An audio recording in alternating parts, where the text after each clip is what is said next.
If we were to step back in time to last month's video, it would have been hard to predict the changes we've seen in just 30 days. It seems like ages ago when nearly every conversation and news story wasn't related to COVID-19. I want to personally thank all of MCSO for your hard work adjusting to the new reality facing our sheriff's office. As public safety professionals, I believe it's times like these when we are the strongest and come together to keep our community safe. One of the many ways we stay safe and protect our community is through partnerships and robust communication with public health officials and criminal justice partners across the nation as we adjust to this evolving crisis. We're participating in daily conference communications with the Oregon State Sheriff's Association, jail commanders, law enforcement commanders, our local public safety coordinating council, and respective elected leaders. A few weeks ago, command staff held a tabletop exercise led by Dr. Paul Lewis to test our response capabilities to COVID-19. That effort identified new strategies to help protect staff and the adults in custody. We will continue to use scenario-based training throughout this crisis to identify new challenges to our operations. Our next tabletop exercise will include both patrol and corrections personnel. You may have noticed an enhanced communications effort this past month. We've been very active on all types of media, posting new procedures related to COVID-19, photos of our staff assisting vulnerable community members, and videos with the latest updates. We appreciate the help from both sworn and non-sworn staff in reassuring the community that we're here during this health crisis. Some of our best social media posts included Sergeant White and Sergeant Roldan getting hand sanitizer to our facilities from local distilleries, and photos of Deputy Cross and Deputy Borer working in the community. We also showed how we're keeping our facilities clean and how we're helping the homeless access information and services. Despite the current pandemic, other processes must continue in the Sheriff's Office. For example, we continue the work of preparing a budget for next fiscal year.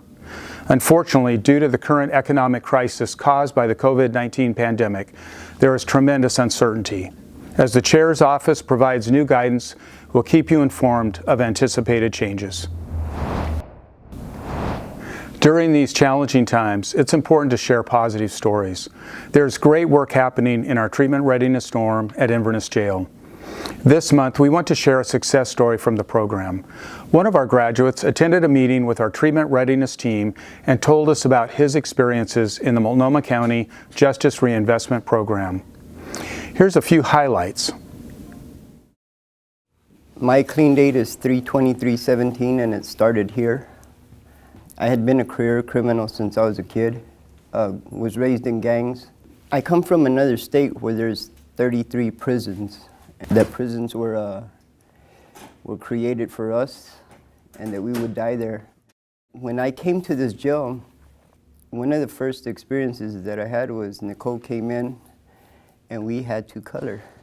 And I had never been in a jail where I had to color. It became therapeutic for me. And I had never been in treatment. I never seen anything like a NA. I had never had any experience like that, which is ironic, being a drug addict all my life. And I remember Ken speaking, and he was saying that most addicts had a traumatizing experience. When I was 8 years old, I shot my neighbor in the eye with a CO2 BB gun. We were playing, and a cop took me to jail.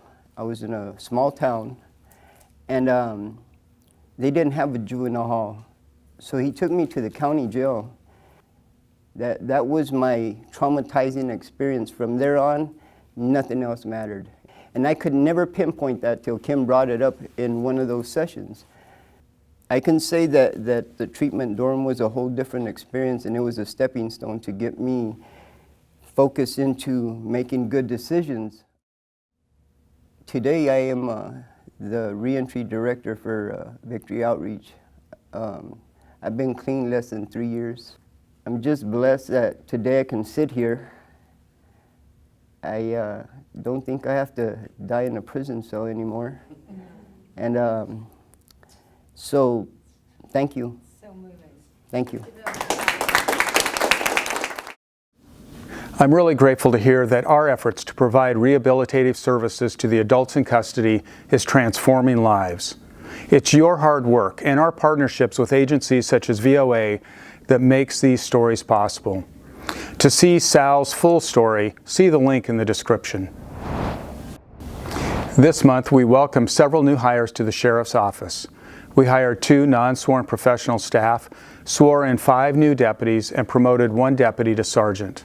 When you see our new members, please introduce yourself and welcome them to our agency. We'll formally recognize all new hires and newly promoted on Monday, May 4th at 10 a.m. Over the past few months, we've seen several retirements from the Sheriff's Office. I want to thank all of the retirees for their dedication and service to MCSO and the citizens of Multnomah County. I wish you the very best that retirement will bring.